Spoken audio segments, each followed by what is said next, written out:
This is the 15-second warning to the TV studio.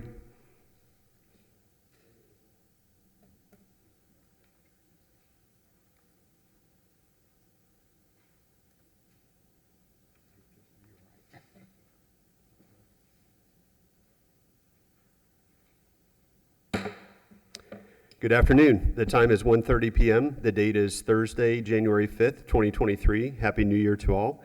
It's another beautiful day here in Paradise, and I'm pleased to call to order the regularly scheduled January meeting of the West Palm Beach Zoning Board of Appeals. I'll first ask our board secretary to please call the roll. Alfred Fields. Present. Christopher Hagan. Here. Michael Hyman. Here. Jonathan Burgess. Here. Dana Picott. Here. Please let the record reflect that Christopher Kammerer and Michael Wood are not present. Thank you very much. We'll ask everyone in the chambers now to please stand for the Pledge of Allegiance. I pledge allegiance to the flag of the United States of America and to the republic for which it stands, one nation, under God, indivisible, with liberty and justice for all. Please be seated. We'll now move on to the approval of the minutes. There was no meeting held in December, so the minutes that were before us in our board packet were from the November 2022 meeting. If there are any additions or corrections to the minutes, please make note of that. Otherwise, I'll entertain a motion to approve. So moved. Second. Okay, I've got a motion by Board Member Hyman and a second by Board Member Fields. All in favor, please signify by saying aye. Aye. Aye. Opposed? Okay, the minutes are approved. I will now move to a report from our Planning Division staff. Good afternoon. For the record, John Roach, Principal Planner for the city. Don't have anything to report other than a housekeeping matter with the absence of Mr. Kammerer and Mr. Wood.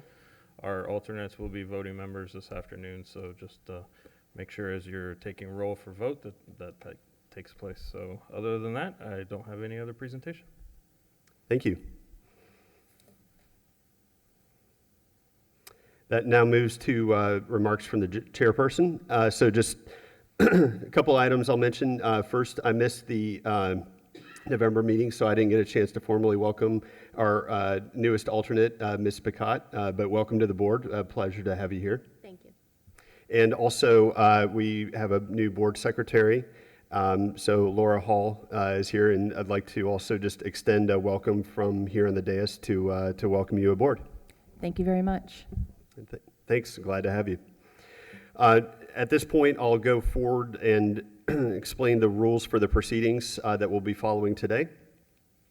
So first of all, the matters that are before the Zoning Board of Appeals are quasi-judicial in nature. Anyone who's wishing to speak, including members of the public who wish to offer public comment, will need to be sworn in. The applicant will then make a presentation and answer any questions from the board. The applicant will then be followed by city staff who will provide a presentation recommendation to the board and then answer any questions. Then members of the public will be given an opportunity to provide comment, with each person receiving up to 3 minutes. City staff will also insert any public comment received in advance of today's meeting, including emails, voicemails, etc., into the record. The applicant will then have an opportunity for rebuttal, and the floor will then be closed. Our board will go into executive session for a discussion, a motion, and then a vote.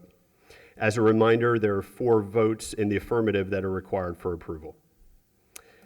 So with that, that concludes my remarks, and we'll go ahead and move on to a declaration of ex parte communication. I'll start off on my right with Board Member Field. As to the matter of the case number 3418, I have not had any ex parte communications. I have not received written communications. I have not made a site visitation. I have not conducted an investigation. I have not received expert opinions. I request that these disclosures and all written communication be made part of the record. Thank you. Thank you. I'll move to Board Member Hyman. Thank you, Mr. Chair. I've had no ex parte communications, have not received any written communications, conducted an investigation, received expert opinions. I have made a site visit. I request that. I'm sorry? Oh, Last sentence, I request thank that. you. Yeah. I request that these disclosures and all written communications be made part of the record. Thank you. Thank you. Board Member Burgess. Thank you. Pardon my voice today. As to matter ZBA 3418, I have not had ex parte communications. I have not received written communications. I have not conducted an investigation. I have not made a site visit. I have not received expert opinions. I request that these disclosures and all written communications be made part of the record. Thank you. And Board Member Picard. As to matter 3418, I have not had ex parte communications. I have not received written communications. I have not conducted an investigation. I have not made a site visit. I have not received expert opinions. I request that these disclosures and all written communications be made part of the record. Thank you. And for myself, as to matter case number 3418, I have not had ex parte communications. I have not received written communications. I have not conducted an investigation. I have not made a site visit. I have not received expert opinions. I request that these disclosures and all written communications be made part of the record. With that, we'll go ahead and move on to the public hearing, starting off with the swearing in of the speakers. So anyone who wishes to speak on the matters that are on today's agenda, please rise and raise your right hand. Be sworn in.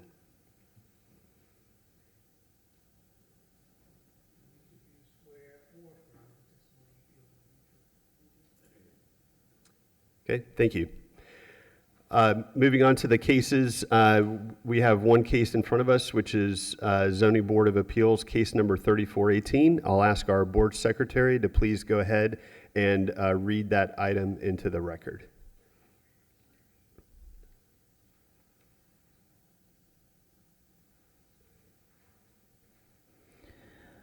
Regarding Zoning Board of Appeals, case number 3418, I have Ashley Sparks of 10130 North Lake Boulevard, West Palm Beach, Florida, 33412.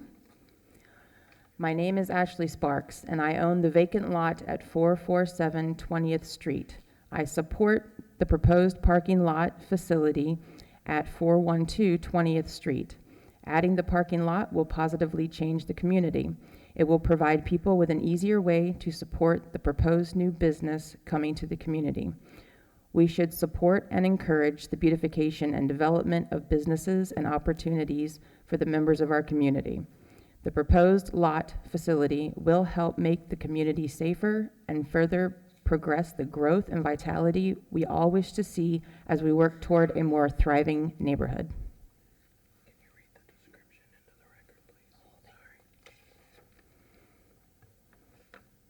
Zoning Board of Appeals, case number 3418. A request by Josh Nichols of Schmidt Nichols on behalf of 2025 North Dixie Highway LLC for a Class B special use permit to allow for a proposed parking facility lot on the subject property within the multifamily low-density MF14 residential zoning district to support the proposed health and exercise facility on the adjacent property to the east within the general commercial GC zoning district. Thank you very much. We'll go ahead and ask the applicant to please come forward and make a presentation. Thank you. For the record, Josh Nichols with Schmidt Nichols, representing the applicant this afternoon.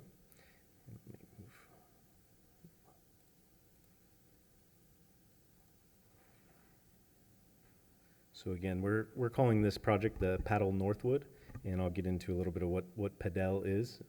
If anyone isn't familiar with it's a new sport, kind of taking shape in North America, and we'll go through some of the history of that a little bit. But want to start off giving you kind of an understanding where the project is and what we're proposing here. So we've got two parcels that are part of the larger project.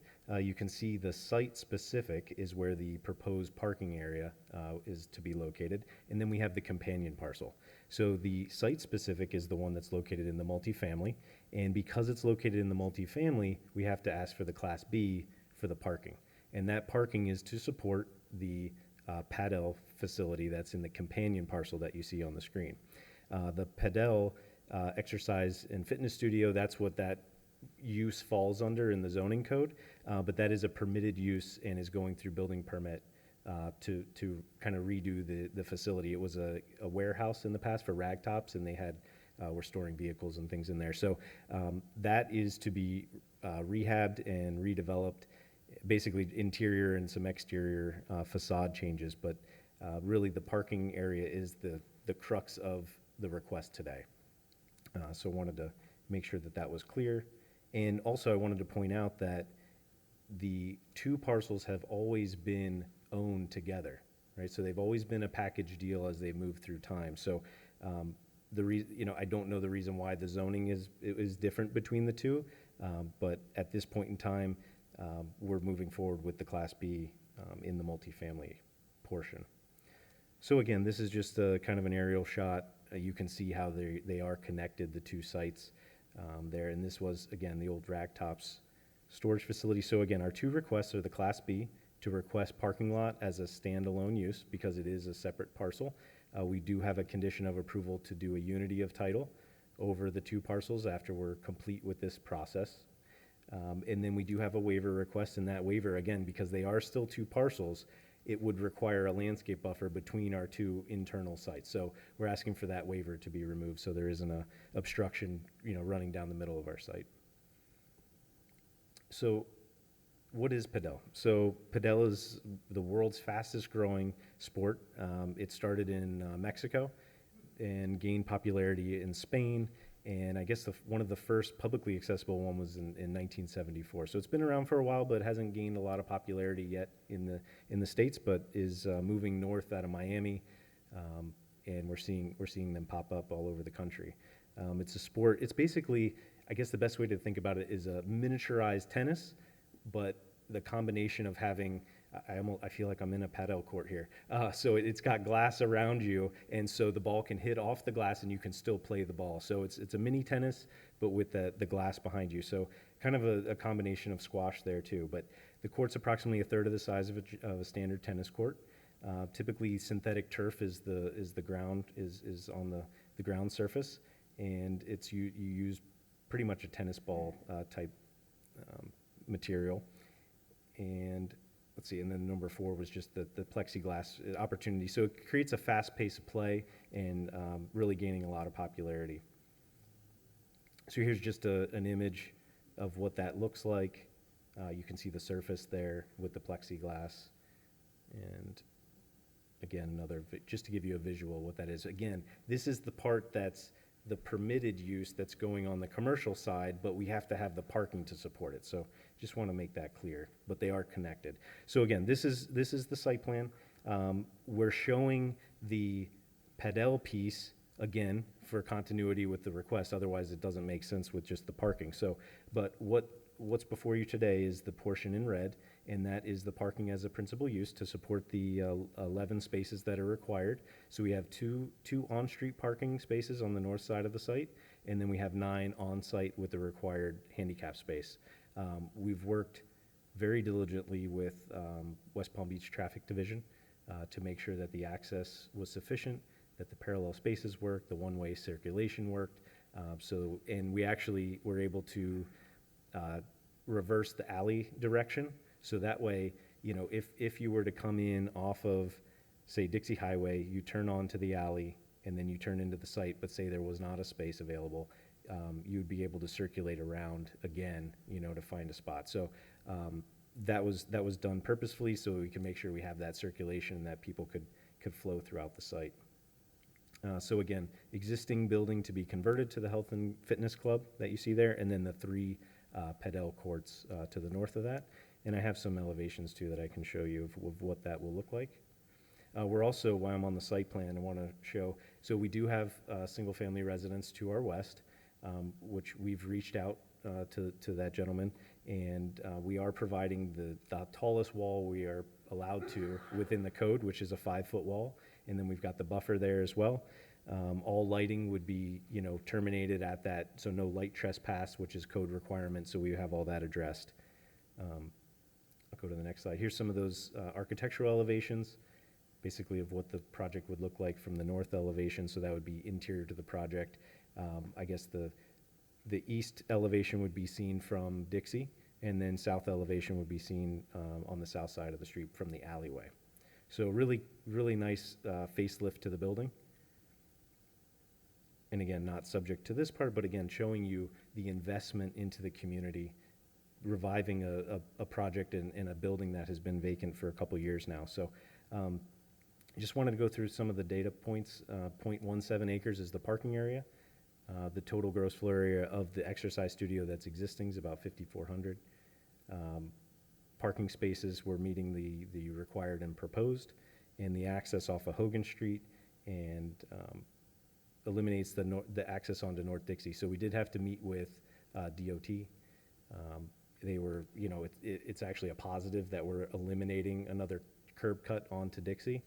So that was a positive part of the project. In terms of letters of support, so we've done extensive outreach. We've met with the CRA board. So we did a presentation before them, and we got resounding support from them.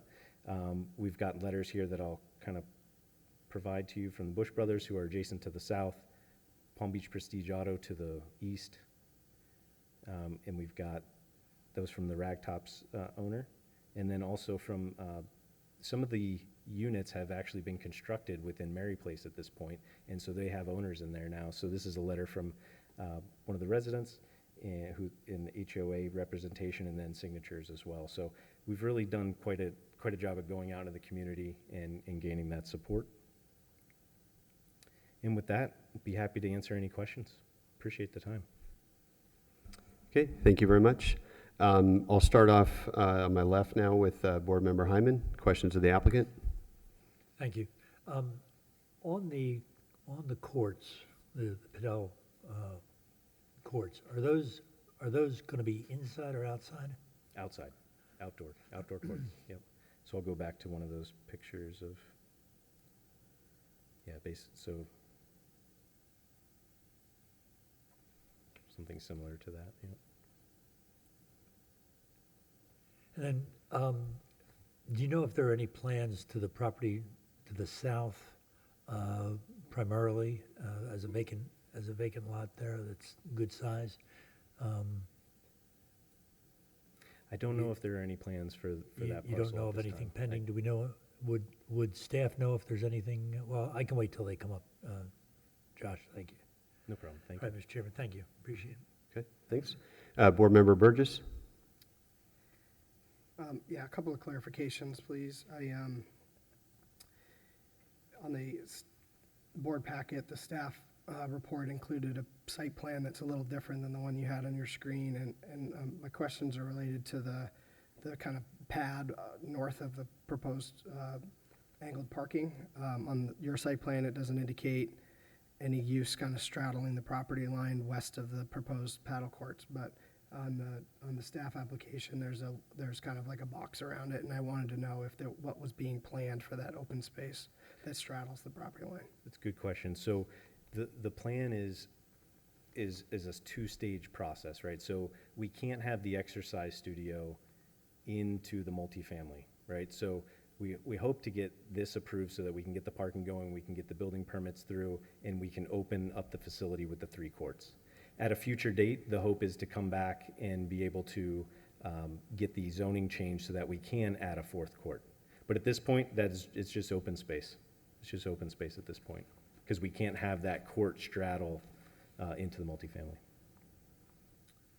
Okay, so the next question has to do with the waiver. So the waiver is for the landscape buffer, and that waiver, if we grant the waiver, the landscape buffer requirement goes away for the entire property line, or I know that and it looks like an existing large canopy tree kind of straddling the property line and a power pole like kind of right in the middle of that pad. So does the waiver extend the entire length of that property line, or do you have to come back when you're just, contemplating the fourth addition to kind of rework that.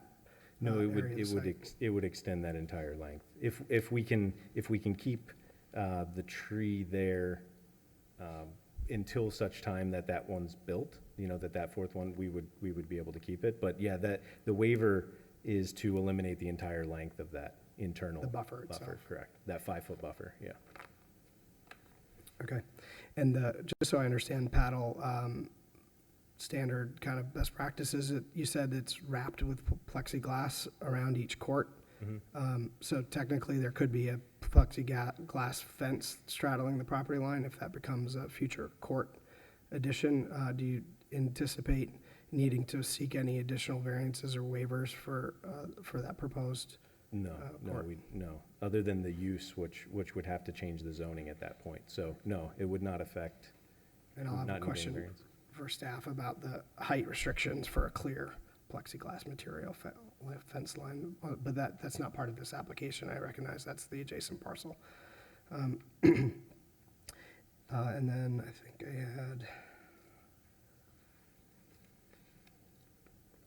yeah, so is the intent to relocate the existing utility pole and tree? I didn't see the existing tree or vegetation survey locate any trees, but I recognize from the picture that there's a pretty substantial trunk and it looks like a mango tree or something. So I didn't know if there was a plan to mitigate for that offsite or if you're proposing that as part of the landscape improvements. Go to.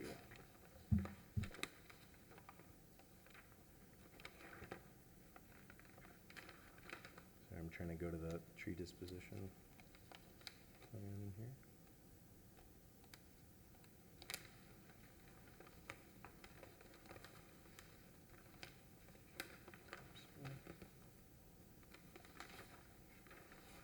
Tree disposition, so that is, let's see if I can find, yeah, it's a mango tree, 36-foot spread, so that would be to be removed in our tree disposition plan.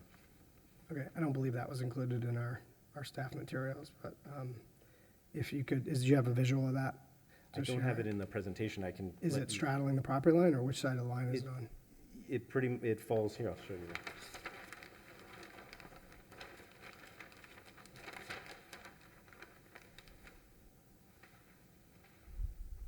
So the actual trunk. Okay, so it is on the property in question, within that proposed waiver of a removal of a buffer that would apply. Okay, and has there been any tree removal or tree alteration permits applied for? I guess that's a question for staff. Okay, but that's a condition I noted on the application. Okay, thank you, those are my questions. Yeah, correct, we would have to apply for that as we move forward, absolutely. Okay. No further questions. Okay, thank you. Board Member Picott? Not at this time. Okay. Board Member Fields? I'd like to reserve, I have some questions, but I want to hear from staff first, if we can, and then Okay. they may clear up a lot of my questions. Okay. I had I think maybe just one or possibly two questions. I know that the understanding from the report was that the use of the building is allowed by right, but just to understand for compatibility purposes, it's described in the staff materials and backup as an exercise studio. Is it like weight equipment, cardio equipment, or? No, there isn't a paddle use or a tennis use in there, so that's the umbrella that falls under. So it wouldn't be weight studio, it is the paddle facility. Okay, so the building, I guess I'm trying to understand what activity occurs inside the building if the courts are outside. Yeah, so there's, I'm trying to equate it's like a health club would be, right? So you'd come in, there's a registration table, there's a locker room, there's a little lounge area to cool down after. So it's kind of like you'd see in a health, I'm trying to get an analogy for you, but like a health club so there's no sports happening in there. There may be a little area where there's like for maybe a yoga class or something, but there's not a weight room or anything like that. Okay, Yeah. so almost like a golf clubhouse where somebody goes to check in. You got it. Okay. Yes. Okay, that helps. I think that fends off my other question because I was a little concerned that the parking requirements were solely driven, and that was going to be a question for staff, but the parking requirements, and I realize I'm getting a little tangent from, I think, the matter before us, but because we're looking at parking on this adjacent parcel, I was concerned about the adequacy of that parking and was worried if there were sort of simultaneous separate activities occurring in the building while other separate activities were occurring on the court, that since the parking requirements were driven only by the building size and there weren't separate parking requirements for the courts, that it was not, again, I think that answers the question. Okay. We'll go ahead then and move to the staff presentation.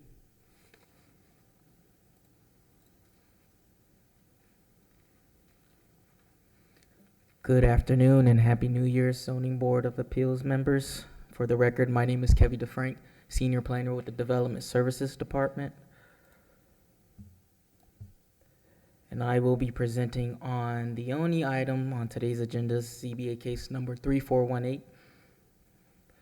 And for the request, as the applicant presented, they are requesting a Class B special use permit with a waiver for a proposed surface parking lot at the subject property 412 20th Street, which is located within the MF14 zoning district, in order to support and serve as the required parking for the proposed health and exercise facility on the adjacent property to the east, which is located within the GC zoning district. Specifically, the waiver requested is to eliminate the minimum required of 5-foot wide landscape buffer along the east property line for the subject parcel. And as you see in the survey, the subject parcel is vacant except for the existing fencing along the perimeter, the utility pole, and the brick paver area, parking area, or portion of the brick paver parking area. And as you can see in the photos, there are existing trees and vegetation looking south from 20th Street and looking north from Hogan Street. This is the current condition of the subject parcel. And this is the latest site plan that the applicant has provided staff. And as you can see demonstrated, there are at least 9 off-street parking spaces, a one-way drive aisle, and a wall along the west property line. And in staff's findings, which include that the subject request does not comply with the parking lots as principal or off-site accessory use additional standards, hence the waiver requested. However, the subject request complies with the general special use standards, specific special use standards, residential district standards, and the waiver standards of the city's zoning and land development regulations. And based on the information and the evidence provided to staff is recommending an approval with conditions of ZBA case number 3418. And these are the proposed conditions of approval. Also, in addition to the letters of support provided in the staff report, another letter of support was provided today, in which you all should have a physical hard copy before you. And that concludes my presentation, and I'm available for questions. Okay, thank you very much. We'll go ahead and start with Board Member Burgess. So just to follow up on the height of the fencing on the adjacent parcel, since the informal site plan review condition is there that references both PCN numbers and they're tied together for everything. So I'm just asking questions about that, even though it's not about the special use permit. But do you foresee any site plan issues regarding the height, the proposed height of the paddle perimeter fencing material? In our review, staff's review of what was provided, we did come across some issues and concerns, but that will be flushed out if you guys do grant approval and that they go through the informal site plan review process. Um, um, and Okay. This is something that both staff and the applicant have discussed during our process, and they are fully aware of what's required for the fencing along the perimeter.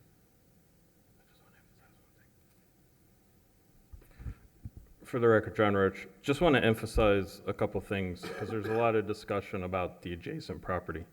The adjacent property and the use of the facility as the Padel fitness facility is brought up in contextual purposes because that's the use that the required parking is associated with.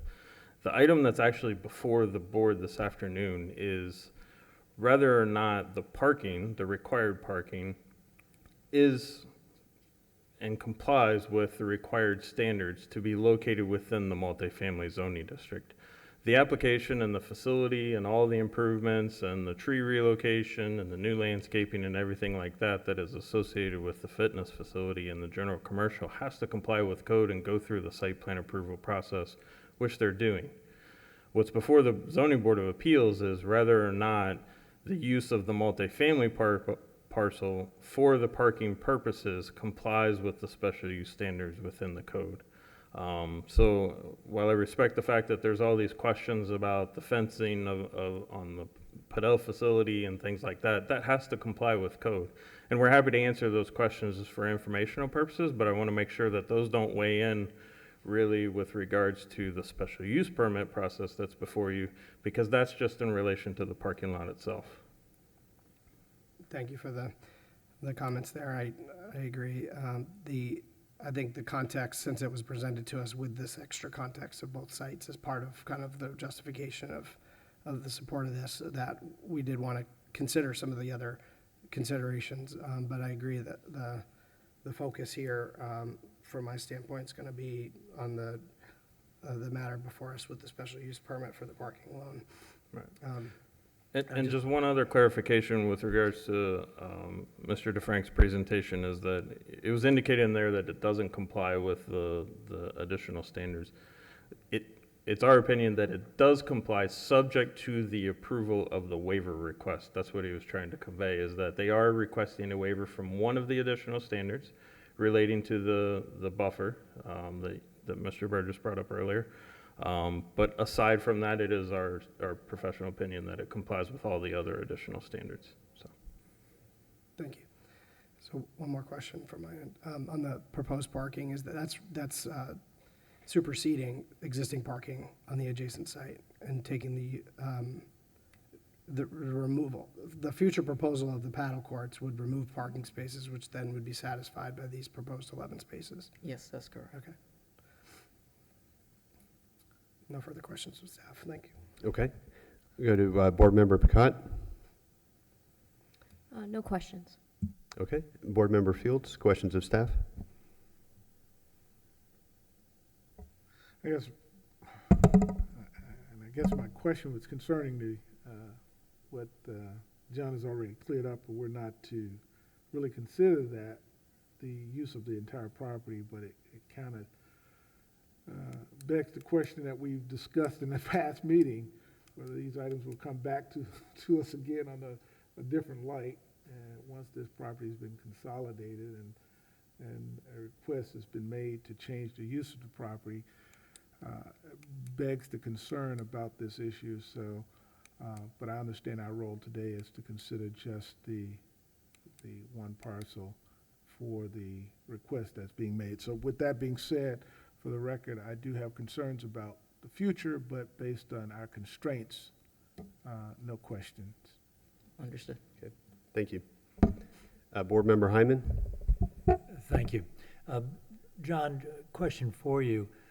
We've got some concerns, and know that those concerns are outside the purview of what we should be considering today. But I think in all good conscience, maybe you can help us understand that some of those concerns will be dealt with through the other processes that the applicant has to go through relative to site plan approval and engineering approval and all of that. Because, I mean, obviously, we've got concerns about lighting in these courts, and the court's the driver that's making all this happen. And from what you're saying, we have to push all of that aside in our considerations so that, I think it would be encouraging for us to know that someone will pick up those concerns along the way, or at least have the opportunity. Because otherwise, I want to know about the hours of operation and how that may affect if it's those are lit courts, okay? What happens to the neighborhood and what protection would there be? Because I see a lot of folks out here, and I think they have some of the same questions. Would like to at least give them the understanding that those things will be considered, albeit not necessarily today, okay? So to try and answer that, the use of the multifamily parcel for parking would come before you no matter what use is occurring on the Dixie Highway parcel. Whether it was the Padel facility that's proposed, whether it was a restaurant, whether it was retail, anything like that, if they were proposing the required parking to occur on the multifamily parcel, it would be before you just like it is today. With regards to all of the restrictions in relations to the Dixie Highway parcel, which the courts are located on, the building's located on, and so forth, that has to comply with all of the code requirements that are applicable to that use, but as well as any development that were to occur there. So if there are hours of limitations within the code, then those would be imposed upon them. If there was height requirements, then those are imposed upon them, which there are, by the way. If any of those that would be applicable, let's say they didn't even do the parking on the multifamily, regulations would be imposed on the new construction on the Dixie Highway parcel, and that occurs regardless of what's before you this afternoon. The items that are, or the item that is before you is the parking in the multifamily. If there are conditions or concerns with relations to the parking, its location, and how they're proposing to do it adjacent to, as part of a multifamily zoning district, then those are certainly before you this afternoon. And that's the reason the conditions that you've seen on the screen have been proposed by staff. One of them being hours of operation. It was our professional opinion that it was important to limit the hours in which this parking could be utilized because it was adjacent and within a multifamily zoning district. So that's the reason that condition, and I'm just using that as one example. Now, obviously, we can't have it where we say you can't use the parking lot past 11, well, then you obviously can't use your fitness facility past 11 either because you don't have any parking to go along with it at that point. So the items and the conditions and so forth are in relation to the parking lot, irregardless of the use that happens next door. And just to put a period at the end of this conversation, I see that, and everyone may not be aware of the conditions that are set for this, but there are site plan issues that are dealt with from two different entities, both building and engineering, and because the courts themselves are the driver of the problems, not the parking off-site. I just think we need to give some recognition to the residents' concerns that these will be dealt with. And while we might approve this, doesn't necessarily mean that it will still carry that approval forward in these other site planning initiatives that it has to go through as a result of the conditions that have been applied here. Correct? I mean, we've got the 11 o'clock cutoff of use of the outdoor courts. And besides the noise, and there's the two issues that I would see with that are the noise in the evenings, and that might be generated by any sports activity going on, and also the lighting issue. Those would be my two main concerns, wanting to make sure that somehow those get recognized, at least as a concern of ours, that we can't do anything about, and expect that those will be taken up through the process that you've got indicated in the conditions of this approval. So with regards to the hours and the lighting, those are two conditions that we've proposed to be imposed upon the parking lot Right. facility, right? And therefore, those are before the board today. You can impose those items. As far as conditions on the adjacent parcel, on the Dixie Highway parcel, that parcel itself is not before you and the use associated with it. You can express the concerns, and staff hears your concerns, and anything, and if those concerns relate to a provision of the code, then those certainly get enforced as part of the site plan approval process. Again, just like if there were any other use on that facility. So, glare in a residential district is a general, provision of the code that gets enforced on all development. Hours of operation, not necessarily. It's in there for convenience stores, but not necessarily for a retail use and things like that. So, however, we do feel it is important to impose a hour limitation on the parking facility because of its proximity to residential. So that's the reason that this is included within the item that's before you this afternoon. But so any concerns with regards to the Dixie Highway parcel, we're certainly hearing you this afternoon, and we will incorporate that and evaluate the code, and obviously anywhere that it's required to impose those restrictions, we will.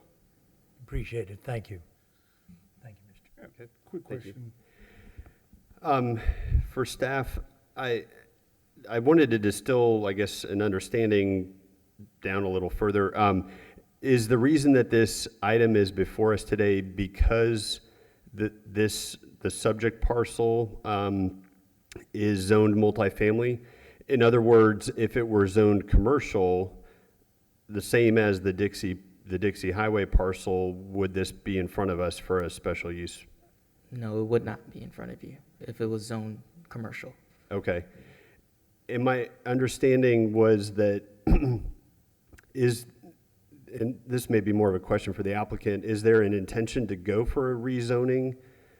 Because there was in the prior round of questions, the discussion came about the potential fourth court, which is not shown on the plan today, and I guess part of that reason is because of the incompatibility between the zoning categories. So is the intention is to rezone this parcel to commercial in the future?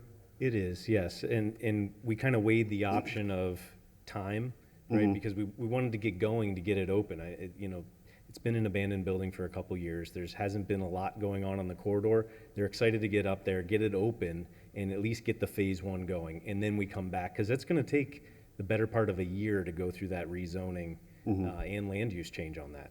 So, we kind of weighed the timing options there. Okay, yeah, that helps. That answers my next question as to why you went that route, or why you're here in front of us instead of going that route, so from a timing perspective.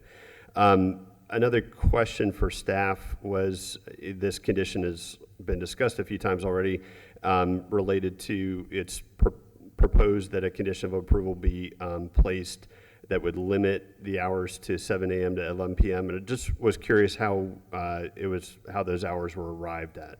Actually, the applicant provided us with the hours of operations.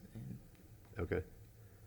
So that was something from an operational standpoint that other facilities or other health clubs, so a lot of people try to go before work, to go exercise, or they go after work or in the evenings. And in a lot of cases in Miami, these courts are reserved days, weeks in advance. So you may not be able to get in at your desired time. So we try to have as much opportunity for folks to be able to utilize the courts. Okay, so these were proposed by yes, you, by yes, the yes. applicant? Correct. Okay. Yeah, and I guess for the board, we can discuss later during the discussion that might be, something to discuss and consider. Just, I'm thinking of residential use at 11 p.m.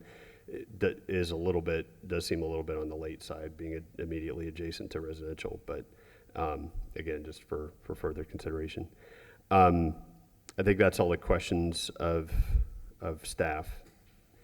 At this point, then we'll go ahead and move into public comment. So I ask anybody, if there are any members of the public that are here present in the chambers, to come forward, state your name for the record, and name and address for the record, and you'll each be given 3 minutes to speak. So we'll open the public hearing.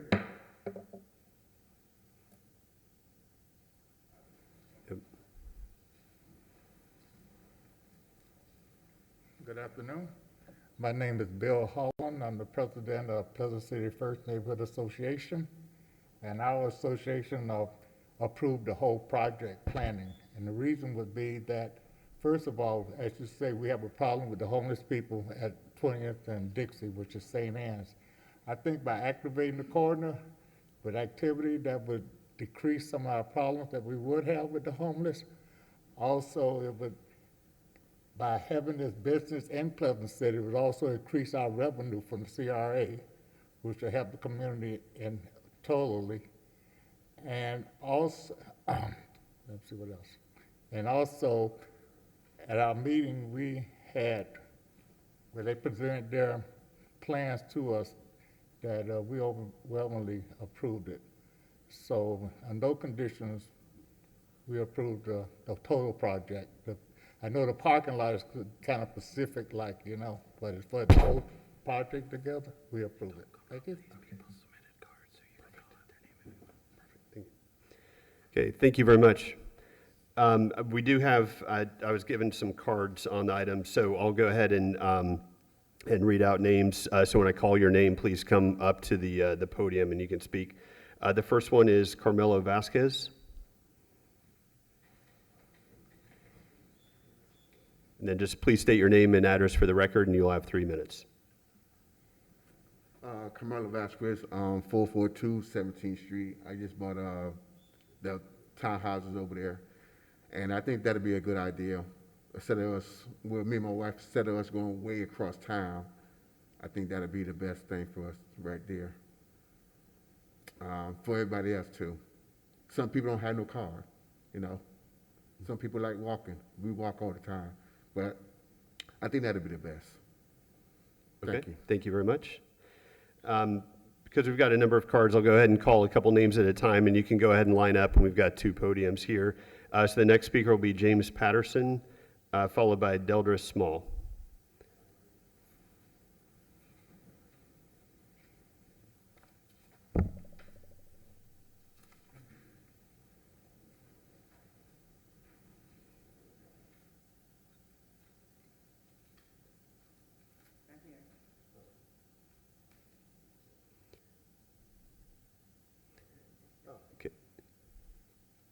Good afternoon.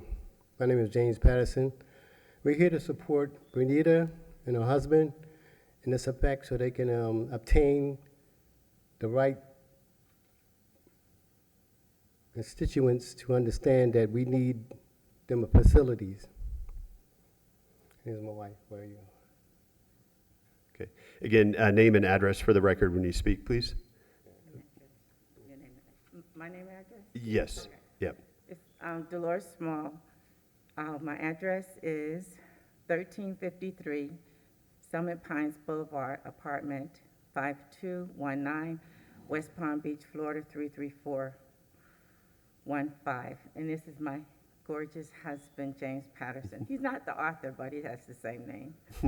We're here to support my daughter, Bernita, and her husband, Carmelo, and in reference to the project at hand for the community center, that they would have a place to be, especially their homes are lovely, and they're one of the first ones to move in the home facility, and the community is building up, and this would be a great asset for the community and their estate. So therefore, that's what we're here to support them. Thank you very much, and Happy New Year, safety to everyone. Thank you. Next 2 names, Michael, and I apologize, I can't, it starts, last name starts with a C, I can't read on the card. Is it Cleveland? Okay. Michael Cleveland, and then followed by Robbie Littles. Good evening, members. Michael Cleveland, 418 20th Street. My property is directly abut to this proposed site for the parking lot, which has never been separate, has never been purchased together. These lots was only joined together maybe 10, 15 years ago during the Merritt Place original construction. I'm going to ask you to deny this application. I live right next door to it. I'm not going to tell you how noisy it's going to be. I have PTSD, and I'm not able to stand too much noise. So I will say to you, Chair, that I don't think it was in your purview to suggest that they apply for commercial rezoning of this property. They're smart, they should know to do that themselves, but they've taken off now on your note. This particular venture is not good for the community. It's not a community project. It's personal, it's private. It's to satisfy the applicant and whatever clients he or she may have. It has nothing to do with the community. As far as the homeless been there for 14 years.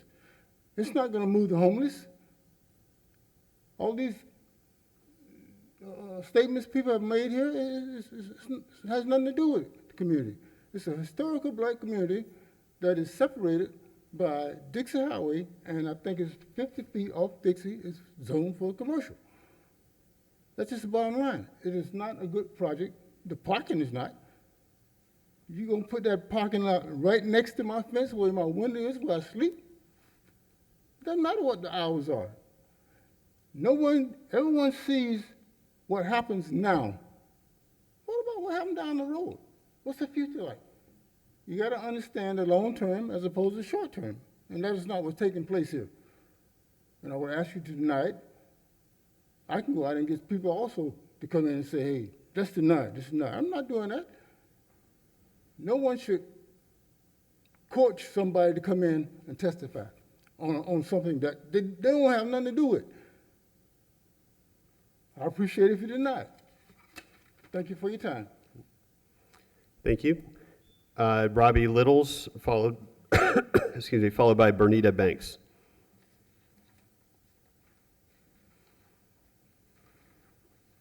Good afternoon, Robbie Littles, 2885 Gettysburg Lane, West Palm Beach, 33409. I'm here to ask that the committee, the board, deny the request for the approval for the parking facility. Rather, I would suggest that the committee, the city, appeal to the property owner, the proposed builder, to seek parking on Dixie Highway on the south side of the proposed building.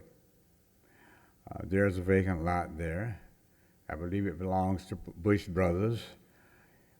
In my 70 years of traversing that area, I've never seen that portion of that vacant property with almost any vehicles on it. So I would suggest that the applicant pursue parking there. The negative, the almost criminal, if you would, thing that occurs if you allow the exception for the parking lot to be on the west side of the gym, that continues further intrusion into a historical black residential neighborhood. Rather, I think the city should, and you should recommend to the city, that property that he's asking exception to put a parking lot on, previously it has a residential facility on it, and that the city pursue putting a new residential facility, single-family home, on that property, which is similar to the property immediately to the west of it, and the property across the street, the two single-family homes on the north side of the street. So you'd have a situation with, on the north side of the street, it's business with St. Anne's facility. On the south side of the street, with the proposed health club, a health facility, that would be moving east to west one lot. to the west. And it would maintain the business flavor that was always there. But to allow the parking to be to the west of the health facility, that just continues intrusion into a historical black neighborhood and displacing black residents. So I would recommend that the committee deny the applicant's request and encourage him and her to acquire the property to purchase or lease that's immediately to the south of their proposed facility and fronts Dixie Highway. Thank you very much. Thank you for your comment. Bernita Banks, followed by William Holland.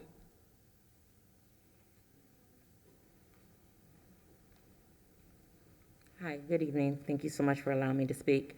My name is Bernita Banks. I live at 442 17th Street. I'm one of the first homeowners at Mary Place Estates. So I would like to say that I am for this.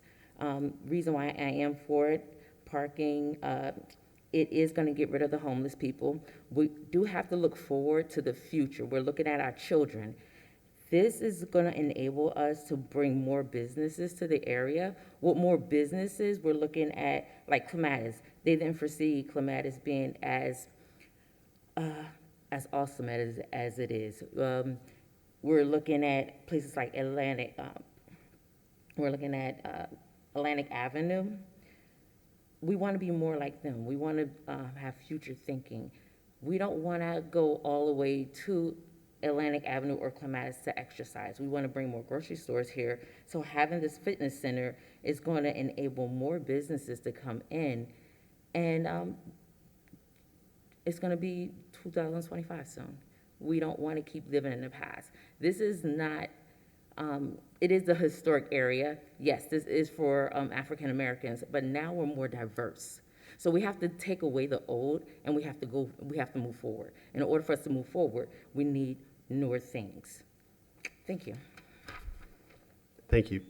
That's, after that, the last card I have is William Holland. Okay, you spoke, yes. Okay, I have no other cards here. Is there anybody else in the audience who wishes to speak who hasn't spoken yet? Okay, I'll go ahead and go back to the board secretary. I know you read into the record correspondence that was received, but I will go ahead and read it in now during the public comment period for the record, please. Zoning Board of Appeals, case number 3418, a request by Josh Nichols of Smith Nichols on behalf of 2025 North Dixie Highway LLC for a Class B special. Sorry to interrupt. It was the correspondence that you had read earlier. Yeah, that's all that we need read into during this period. Yep. Thank you. Ashley Sparks of 10130 North Lake Boulevard, West Palm Beach, Florida 33412. My name is Ashley Sparks, and I own the vacant lot at 447 20th Street. I support the proposed parking lot facility at 412 20th Street. Adding the parking lot will positively change the community. It will provide people with an easier way to support the proposed new business coming to the community.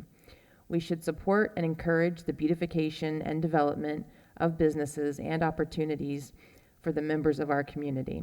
The proposed lot facility will help make the community safer and further progress the growth and vitality we all wish to see as we work toward a more thriving neighborhood.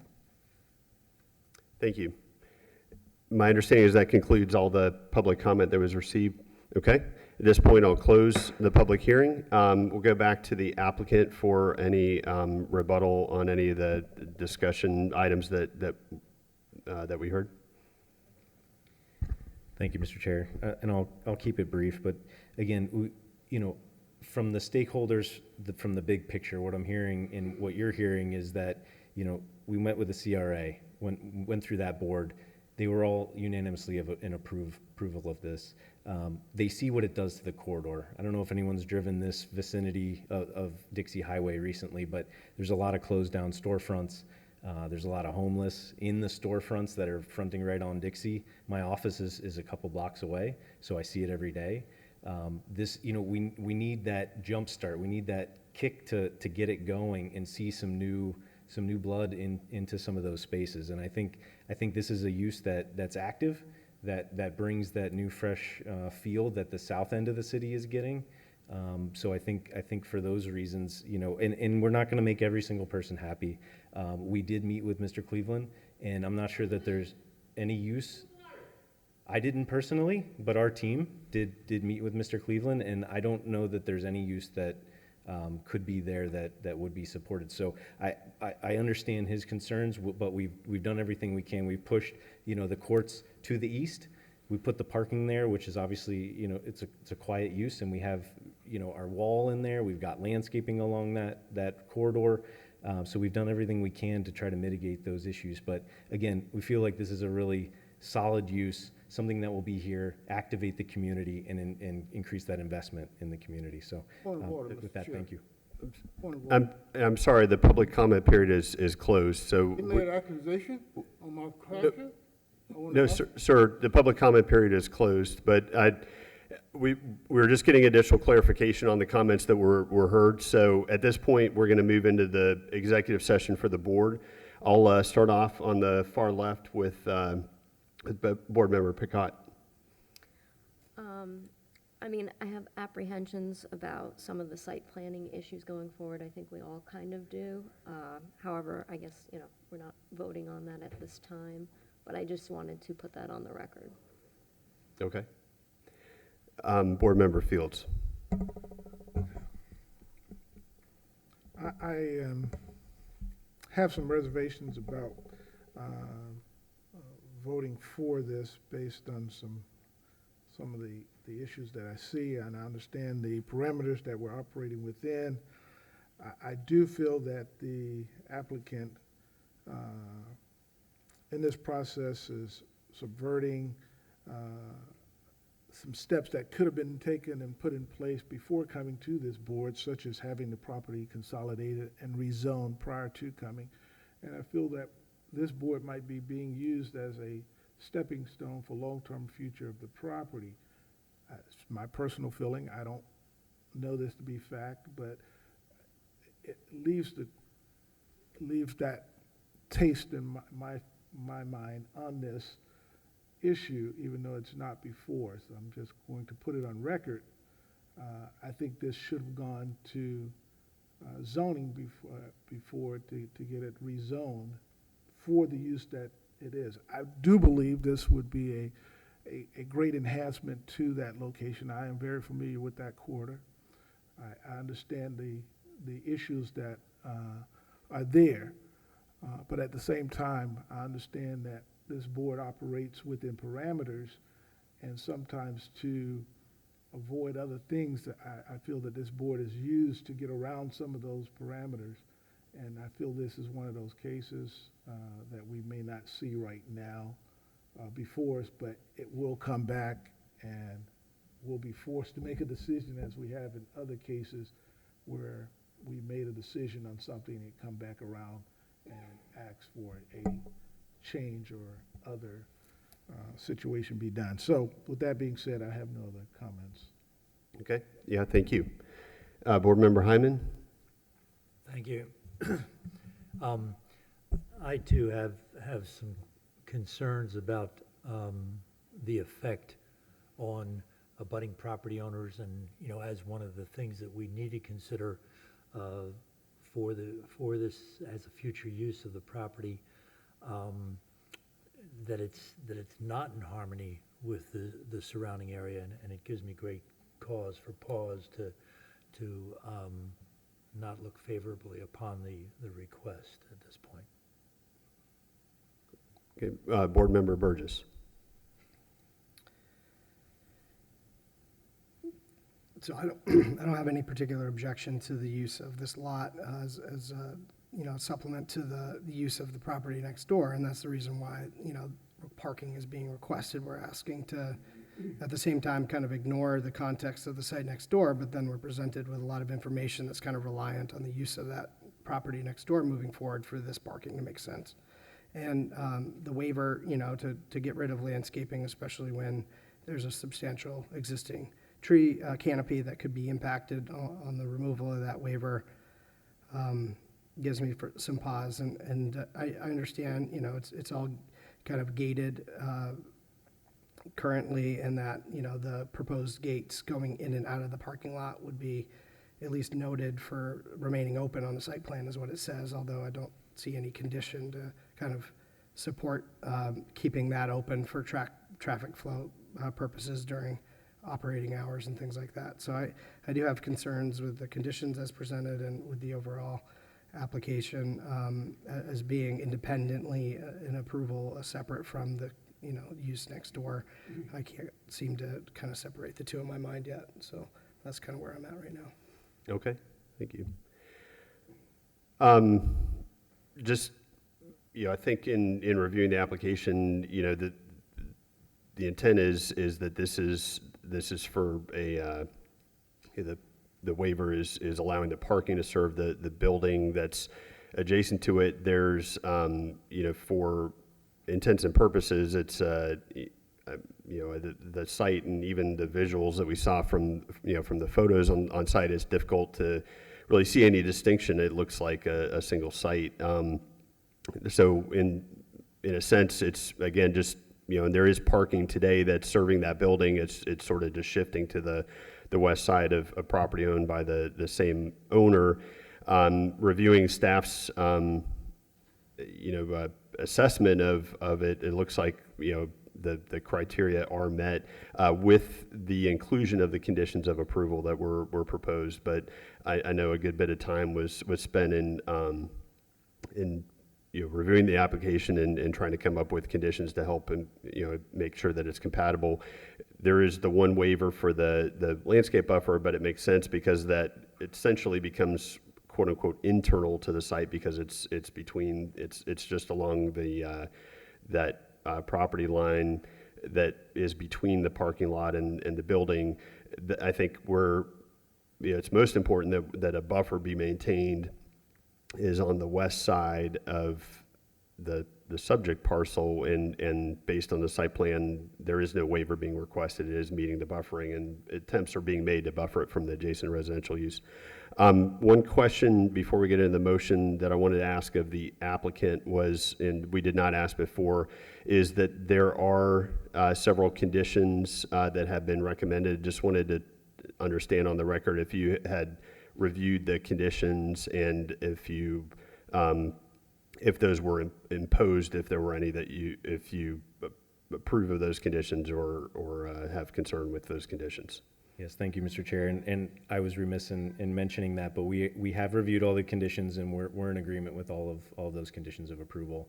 And one of the other things, if I may, real quick on Mr. Burgess's question or comment, I guess, was, you know, maybe we do keep the internal buffer until such time that court does come to fruition, that we keep that buffer in the cards on the plan and you know, until that time, because I don't know whether that's going to be a year, it could be 2 years, I don't know. So maybe we keep that. Is that okay? Thank you for your yeah. time. I think that's something that the board, if a motion is made, that could be considered as an added condition of approval potentially. So I'll turn over the board now to make a motion. Keep in mind there is a motion page, so there's the options would be to make a motion to approve, to deny, or approve with conditions. Mr. Chairman, on point of order, if I might. Can you review the requirement for the voting for it to be successful or unsuccessful? Yes, the motion would require 4 affirmative votes to pass. Thank you. If I might. Mr. Chair, if you will add to that, if the vote is not to pass, then it would be necessary that you articulate the standards which have not been met in order to deny.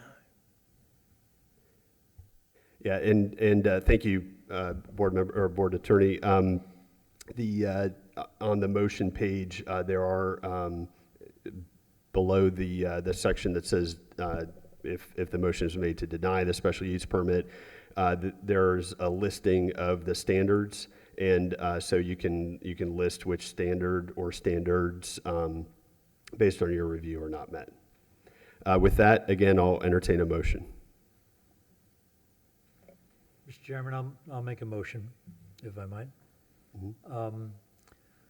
I move that the Zoning Board of Appeals deny the Zoning Board of Appeals case number 3418, a request by Josh Nichols of Schmidt Nichols on behalf of 2025 North Dixie Highway LLC for a Class B special use permit with a waiver to allow for a proposed parking lot at 412 20th Street. This motion is based upon the testimony presented at the hearing, along with the application submitted and the staff report, which constitute competent, substantial evidence. The board hereby makes findings of fact that each of the applicable criteria in sections 94-36E 3 through 5 and sections 273D 54 of the City of West Palm Beach Zoning and Land Development Regulations have not been met. The standards that have not been met include the following list. The following. And particularly and singularly, A, future uses. The use exactly as proposed at the location where proposed will be in harmony with the uses which under the zoning ordinance and land use plan are most likely to occur in the immediate area where located. It is my motion to indicate that the motion does not believe that future uses, particularly of the adjoining neighbors, has been met, and therefore my motion to deny. Okay, we have a motion. Is there a second? Second. Okay. We'll go ahead and call the roll, please. And just a reminder, because it's a motion to deny, a vote of yes is to deny, a vote of no is to not deny. Alfred Mr. Chair, Fields? we would simply point out that this motion would require a majority vote of the board. Correct. Yes.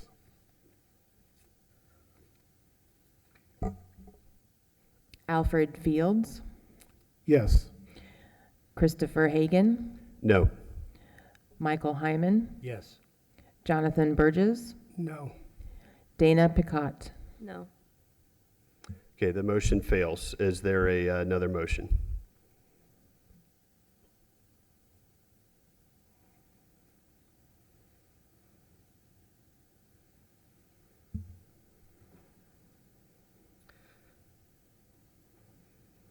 Are we out of executive session, or can we? We can return to discuss the executive conditions? session. That's fine. Would you like to? I would just wanted to discuss the condition related to the hours of operation and kind of tying the gate opening from a traffic flow standpoint. Sure. I'd like, and I don't know if it's fair to ask staff or the applicant to comment on their preference from an opening or closing during hours of operation standpoint, just to give us some context. But in one hand, I see the benefit of the extra safety precaution of keeping it closed and then open on demand, but then that has an impact on queuing and stacking in the alleyway and traffic flow overall. So I'd like to kind of hear your thoughts on that, Josh. Yeah, so we went back and forth quite a bit with the traffic engineer at the city, and we put that note on there because if we did have that closed, you're absolutely right. We would need the proper throat and the stacking, and we can't back up onto a public street. So we will have to keep those gates open during hours, but we do need to keep those gates closed so we don't have people, because once you come into those gates, you can walk right into the paddle area, right? So we do need to have those closed off hours because there are, St. Anne's is right there. There's people maneuvering or, meandering around the site. So we will have to keep those open during business. So it's not an on-call open. It will be open during business hours. Yes. And you'd feel comfortable if we added that into the condition number 6 for the hours of operation, making sure that the gates remain open during hours of operation. Absolutely, yes. Any other discussion among the board about the conditions?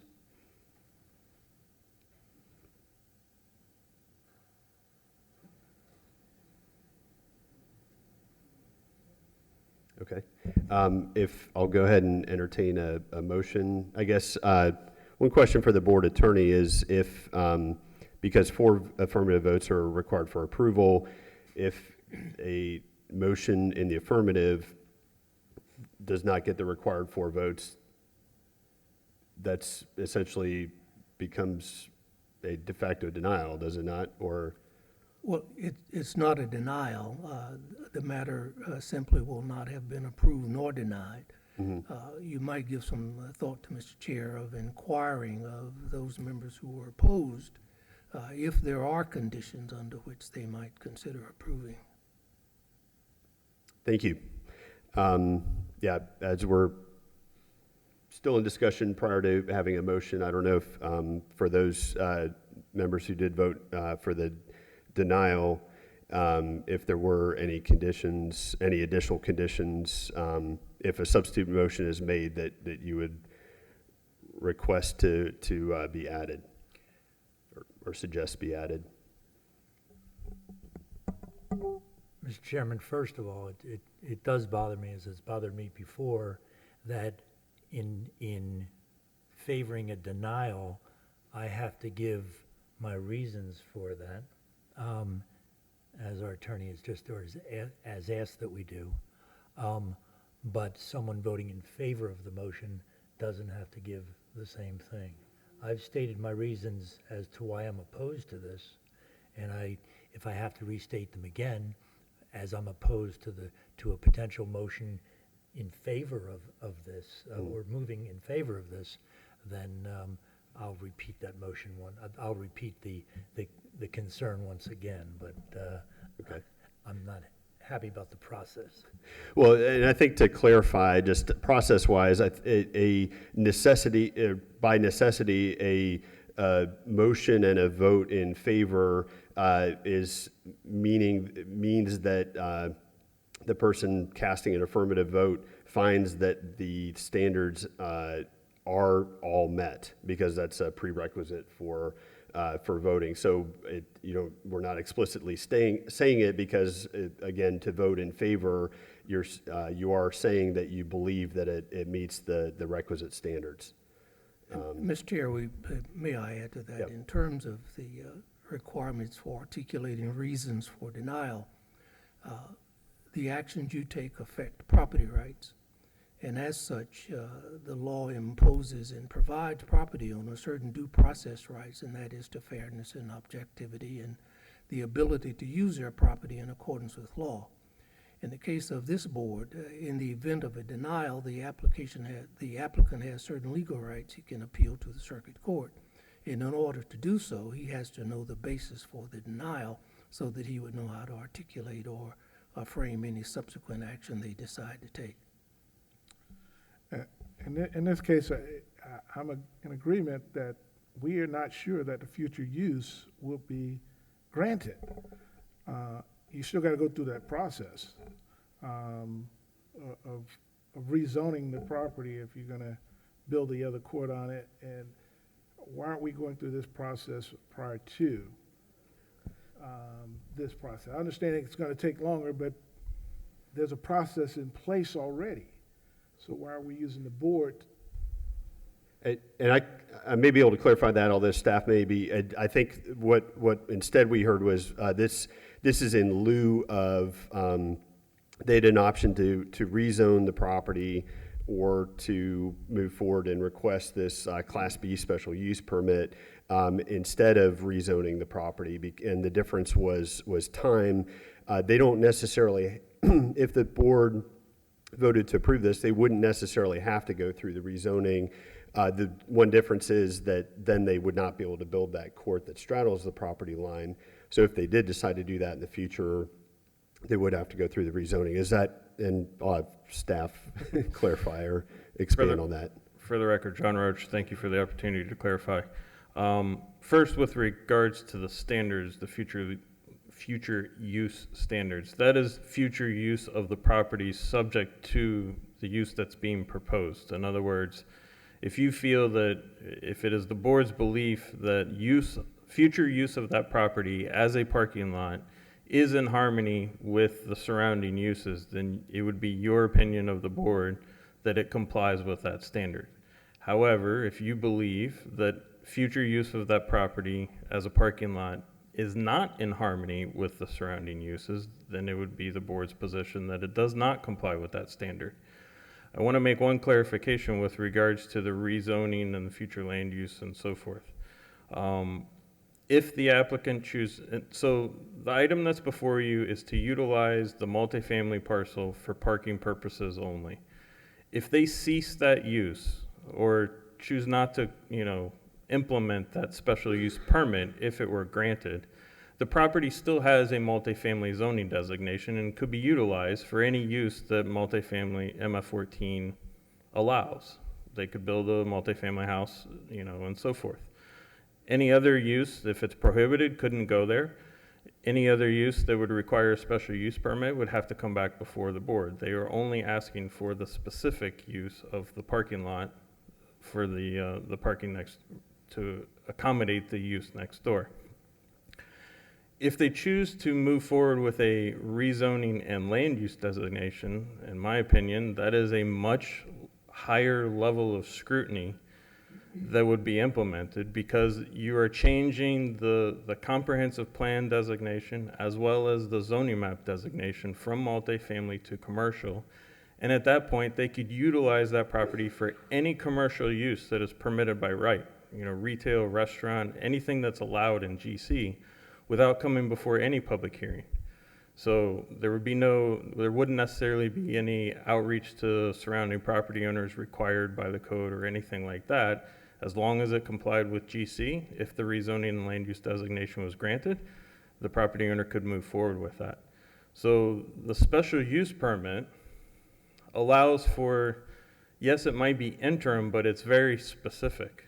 And if they cease to implement that or choose to do something else, they're starting from, the current zoning of MF14. Completely different ballgame if they choose to change the land use and zoning to a commercial use. Thank you. We're still in executive session, so I'll ask the board if there are any, if there's a substitute motion. Yeah, I'm prepared to make a motion, and I don't have any objection to the use of a parking lot in the multifamily zoning district, and specific to, the staff and the city is recognized the issue of multiple zoning districts impacting essentially a unified site that is behaving like one already, that is proposed to remain as one. It's under same ownership. They've mitigated some of my concerns with the buffer wall and the proposed opaque wall along the multifamily line and creating a unified buffer around the property. I am still concerned about, the reliance of whatever happens next door on the use of this, but as a general use for parking along a commercial corridor and in a neighborhood that could use some off-street parking, I'm willing to make a motion for those reasons to grant the Class B special use permit with conditions. I move that the Zoning Board of Appeals grant Zoning Board of Appeals case number 3418, a request by Josh Nichols of Schmidt Nichols on behalf of 2025 North Dixie Highway LLC for a Class B special use permit with a waiver to allow for a proposed parking lot at 412 20th Street. This motion is based on the testimony presented at the hearing, along with the application submitted in the staff report, which constitute competent substantial evidence. The board hereby makes findings of fact that each of the applicable criteria in sections 94-36E3 through 5, section 94-273D54, and section 94-273A2 of the City of West Palm Beach Zoning and Land Development Regulations have been met. In addition, the granting of this Class B special use permit is subject to the conditions of approval contained in the staff report dated January 5th, 2023, with further condition that condition number 6 is modified to read as follows.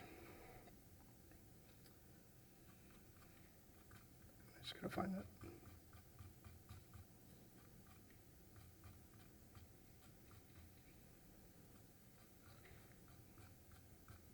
I never find these things quickly enough.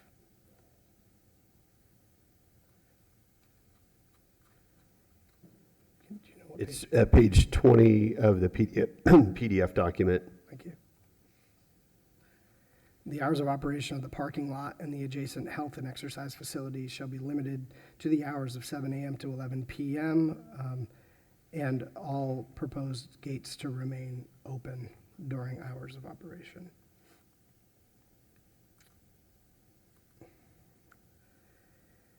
I move that these conditions as modified are necessary to ensure compliance with the purpose and intent of the zoning and land development regulations and consistency with the comprehensive plan of the city of West Palm Beach.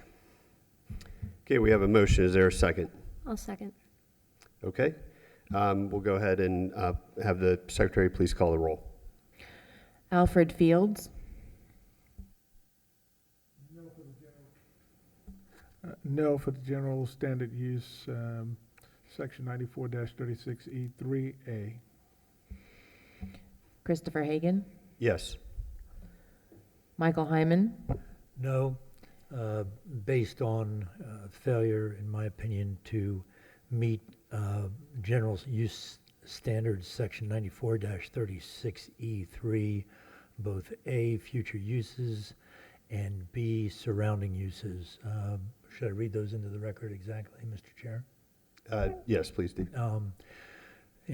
For A, the use exactly as proposed at the location where proposed will be in harmony, will not be in harmony with the uses under which the zoning ordinance and land use plan are most likely to occur in the immediate area where located, and B, surrounding uses, the uses exactly as proposed at the location where proposed will not be in harmony with the existing uses in the immediate area where located.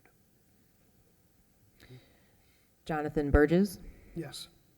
Dana Picat. Yes. Okay, the vote is 3-2, so the motion does not pass. Mr. Chair, at this point, as a chair or as a board, you can consider any other action you wish, but if there's no further action, this matter would stand neither approved nor denied, so that the applicant would have all of its rights as if it had not been here. In other words, the time constraints in terms of coming back to this board would not be applicable. It can get back with staff and see if it can come up with another proposal, or the applicant, of course, can exercise any other procedure right it chooses. Okay. And I'll open it up just for discussion purposes. Obviously, the motion to deny failed, and then the motion with conditions did not pass. If there is, especially among, I think, the board members that had concern with it, if there was any direction to provide the applicant that would address the concerns, maybe they might find it instructive. Otherwise, I think this matter is concluded. So again, I'll just open up for discussion, particularly for those the two members that were not in favor of the application. And if there's nothing that the applicant can do, that's probably, I guess, sufficient direction from you as well too. But Mr. Chair, I think there's been adequate conversation about some of the things that are that can be done to perhaps, as perhaps offered by some of the audience members themselves, and in just general conversation as to what could be done here. And I think they should be able to take their lead from that. okay, yeah. Any further discussion or no? Yeah, at this point, I think, again, I'm not in favor of the facility. I'm just not in favor of the future land use being changed by us, basically. Okay. Yeah. Just add one more thing. The conversation about the rezoning, and John, I appreciate your comments.